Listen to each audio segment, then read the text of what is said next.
అన్నీ నాకు తెలుసు అనుకోవడం, నేను ఇంకొకరి మాట ఎందుకు వినాలనుకోవడం, ఒకరు చెప్పడానికి ముందే అసలు ప్రస్తావించబడుతున్న విషయం మీద ఒక నిర్ణయానికి వచ్చేయడం, పక్షపాత బుద్ధితో వినడం ఎప్పుడూ కూడా ఉన్నతమైనటువంటి స్థితికి చేర్చలేవు.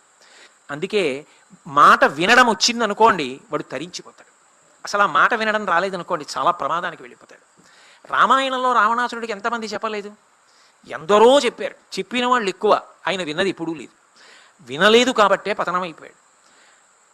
అదే రామచంద్రమూర్తి అయితే అంతటి రాముడు కూడా చాలా ప్రమాదకరమైనటువంటి స్థితికి వెళ్ళిపోయాడు. చాలా ఉద్వేగంలోకి వెళ్ళిపోయాడు. కట్టు తప్పిపోతున్నాడేమో అని అనుమానం వచ్చే స్థితిలో తప్పు చేసినవాడు అని మనకు అనిపించినవాడు చెప్పిన వాక్కు సారవంతమైతే వినేశాడంతే. నేను మీకు ఒక ఉదాహరణ చూపించాలంటే, లక్ష్మణ ఇక్కడే ఉండు కదలద్దన్నాడు. సీతమ్మ పర్ణశాల దగ్గర కాపు ఉంచి మారీచ సంహారానికి వెళ్ళాడు. లేదు పోని బంగారు జింకను పట్టుకోవడానికి వెళ్ళాడు. సీతమ్మ ఏదో ఉందని వెళ్ళిపోయాడు లక్ష్మణస్వామి. వెళ్ళిపోయాడు, సీతాపహరణం జరిగింది. తిరిగి వచ్చాడు. ఎందుకు వచ్చావని అడిగాడు. వదిన కఠినంగా మాట్లాడింది, వచ్చేసానన్నాడు. ఈ మాట నాకు చెప్పకు, నేను చెప్పినది చేశావా? నువ్వు ఇక్కడే ఉండని చెప్పాను.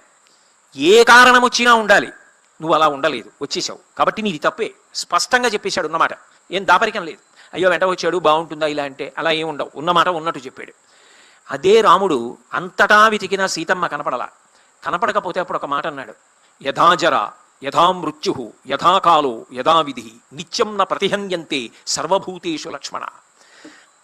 ఎవ్వరూ వృద్ధాప్యాన్ని తప్పించుకోలేరు, మృత్యువుని తప్పించుకోలేరు. సకల భూతములకు ఇది సాధ్యం కాదు. లక్ష్మణ, ఇవాళ నా నుంచి ఈ ప్రకృతి తప్పుకోదు. దేవతల దగ్గర నుంచి అందరినీ లయం చేసేస్తున్నాను. నేనే కానీ బాణప్రయోగం మొదలు పెడితే ఎదురు నిలబడగలిగిన మనగాడు ఉండడు.